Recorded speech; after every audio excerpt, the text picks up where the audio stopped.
Já vás zdravím, tady Supernena 13. Já vás vítám u mého dalšího videa. Dnes vám ukážu Minecraft mod, a to sice mod Elemental Creepers na verzi 1.1. V tomto modu je 15 nových creeperů. Odkaz na stáhnutí tohoto modu vám dám do popisu videa. Tak jdeme na to. První creeper, kterého vám ukážu, je Water Creeper,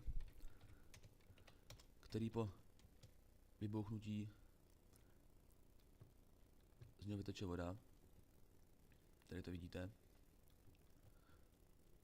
Já si ještě pro jistotu vypnu damage, aby mi nemohli nic ubrat. Tak.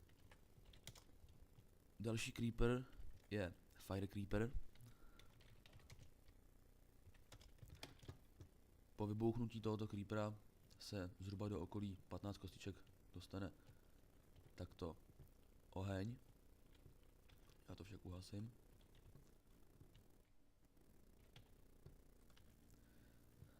Jako další creeper je Ice Creeper,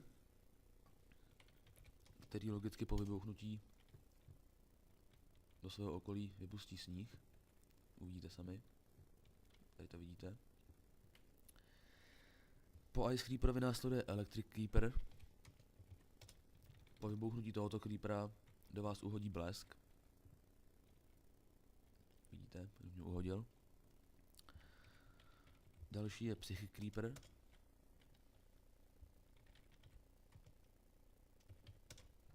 Po vybouchnutí vás jenom vymrští do vzduchu. Po tomto creeperovi následuje Earth Creeper. Když tento creeper vybouchne, tak okolo vás se objeví hlína. Takto. Já jsem si vzal lopatu, takže hned se dostanu ven.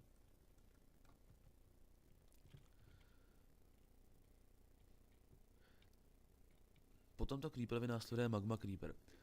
Tohoto creepera považuji za nejsilnějšího a nejnebezpečnějšího. Hned vám ukážu proč. Nejen, že za ní jde oheň, ale ještě také může procházet nebo ničit kostky, které jsou před ním. Tady to vidíte.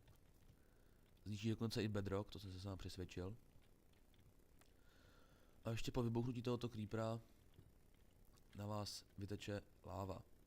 Takto. Já to hned uhasím.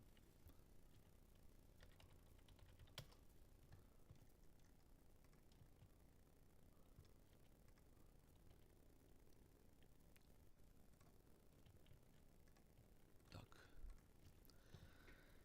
Další je Cookie Creeper. Ten je víceméně neškodný. Po vybouchnutí z něj vypadnou cookie, myslím, že 25 jich vypadne. Po Cookie Creeperovi je Friendly Creeper, který vám v podstatě nic neudělá, dokud do něj nebouchnete. Ani se vás nevšímá moc. Já ho teda zabiju. Když do něj bouchnete, tak do vás útočí normálně jako zombík nebo jiný mobové. Další je Ghost Creeper, který je stejný jako normální creeper, normálně bouchne akorát nezničí žádné bloky. Další je Fake Illusion Creeper, který vlastně nebouchne vůbec.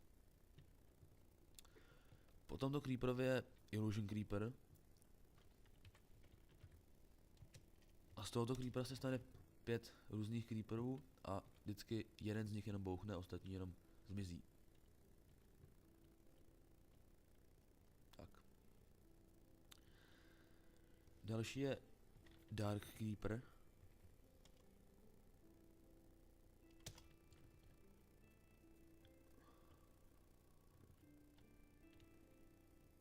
Ten taky pouze zmizí. A další je Light Creeper. Po vybouchnutí tohoto creepera tak vás vlastně obalí glowstonem. Vidíte sami. Poslední creeper, to je Reverse Creeper.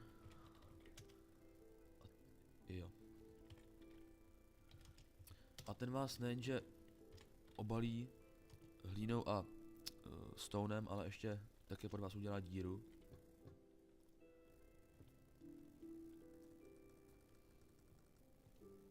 To ukážu tady. Vidíte, tady je ta díra. Tak tohle byl mod Elemental Creepers na verzi 1.1. Pokud se vám to video líbilo, tak můžete lajknout, popřípadě dát odběr. A já se na vás těším u dalších videí. Čau.